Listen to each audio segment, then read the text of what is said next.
उत्तर प्रदेश की राजधानी लखनऊ में स्थित किंग जॉर्ज मेडिकल यूनिवर्सिटी की कुलपति डॉक्टर सोनिया नित्यानंद को पद्मश्री अवार्ड से सम्मानित किया गया। डॉक्टर सोनिया नित्यानंद एक इम्यूनोलॉजिस्ट हैं। इन्होंने अपनी स्नातक और परास्नातक की शिक्षा किंग जॉर्ज मेडिकल यूनिवर्सिटी से ही पूरी की है। इसके बाद उन्होंने स्टॉकहोम, स्वीडन से इम्यूनोलॉजी में डॉक्टर की उपाधि ली। अपने कैरियर के शुरुआती दिनों में डॉक्टर सोनिया नित्यानंद ने किंग जॉर्ज मेडिकल यूनिवर्सिटी में एक सहायक प्रोफेसर के रूप में काम किया। उन्हें मेडिसिन के क्षेत्र में अभूतपूर्व योगदान के लिए पद्मश्री से नवाजा गया है। अविरल टाइम्स के संवाददाता अंशुल शुक्ला ने डॉक्टर सोनिया नित्यानंद से बात करी। नमस्कार। राजधानी लखनऊ में स्थित केजीएमयू के प्रोफेसर डॉक्टर सोनिया नित्यानंद को हाल ही में पद्मश्री अवार्ड से सम्मानित किया गया है और आज हमारे साथ में हैं प्रोफेसर डॉक्टर सोनिया नित्यानंद।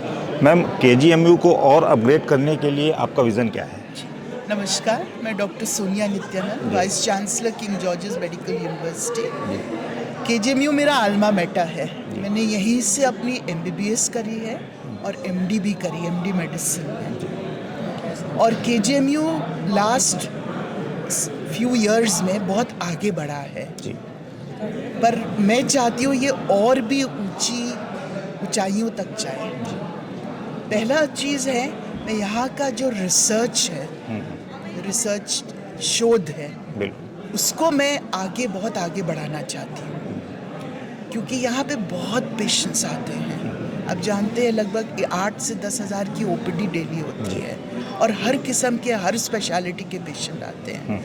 तो उनमें शोध करके हम लोग कुछ वर्ल्ड क्लास रिजल्ट्स शोध के दिखा सकते हैं।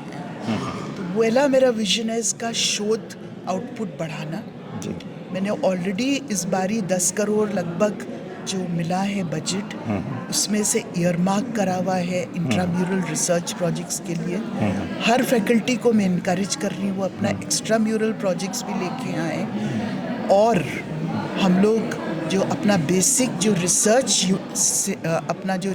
यूनिट है उसमें जो एथिक्स कमेटी है वो पूरी डिजिटलाइज हो गई है। मोर देन 900 प्रोजेक्ट्स इस साल एथिक्स कमेटी में रिव्यू हुए हैं। दूसरा विजन जो है मेरा कि यहाँ पे जो पेशेंट सर्विसेज हैं वो भी और ऊंची उठें। उस डायरेक्शन में मैं ये अपना थैंक्स करना चाहूँगी, धन्यवाद देना चाहूँगी यूपी गवर्नमेंट को कि उन्होंने हमको 50 करोड़ से 300 करोड़ का इक्विपमेंट बजट दिया है और इस साल केजीएमयू बहुत हाई एंड इक्विपमेंट्स ले रहा है, जैसे एक और लीनियर एक्सेलरेटर, रोबोटिक सर्जरी का इक्विपमेंट, न्यूरो नेविगेशन का system, high and super microscope for plastic surgery etcetera, जिससे वो कटिंग एज टेक्नोलॉजीज से पेशेंट सर्विसेज और उच्च स्तर की दे सके। मैम, ट्रॉमा सेंटर में मोस्टली ऑल ओवर डिस्ट्रिक्ट का अपना यूपी का पेशेंट आता है, तो क्या ट्रॉमा सेंटर को और अपग्रेड करने की ज़रूरत है? जी, ये भी एक प्रायोरिटी है।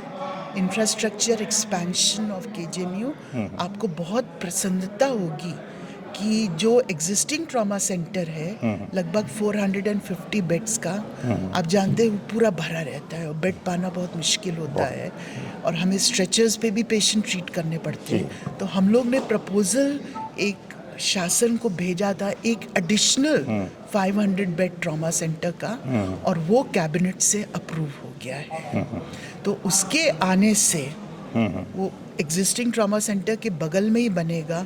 उसके आने से ट्रॉमा की सर्विसेज जो हैं वो और ऊंचे स्तर से जाएंगे। सही।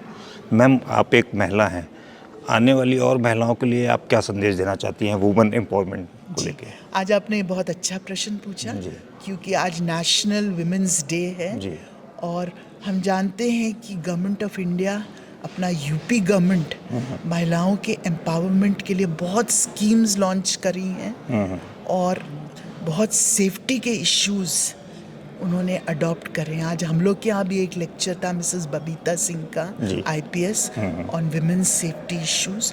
तो मेरा तो ये मैसेज रहेगा कि पूरा देश, पूरा प्रदेश विमेन एम्पावरमेंट की तरफ आगे बढ़ रहा है, हम लोग को विमेन को भी अपने को सेल्फ एम्पावर करना है। हम लोग को ये मान के चलना है कि हम लोग उतना ही आउटपुट दे सकते हैं जितना कि एक हमारे मेल कुलीग दे सकते हैं।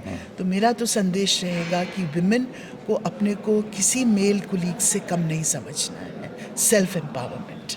चलिए, थैंक यू मैम। और आपको पद्मश्री मिलने के लिए एवरल्ड टाइम्स की तरफ से आपको बहुत बहुत बधाई मैम। आप थैंक यू वेरी मच, बहुत धन्यवाद। चलिए, thank you. Cameraman Himanshu Kashyap के साथ अंशुल शुक्ला, अविरल टाइम्स।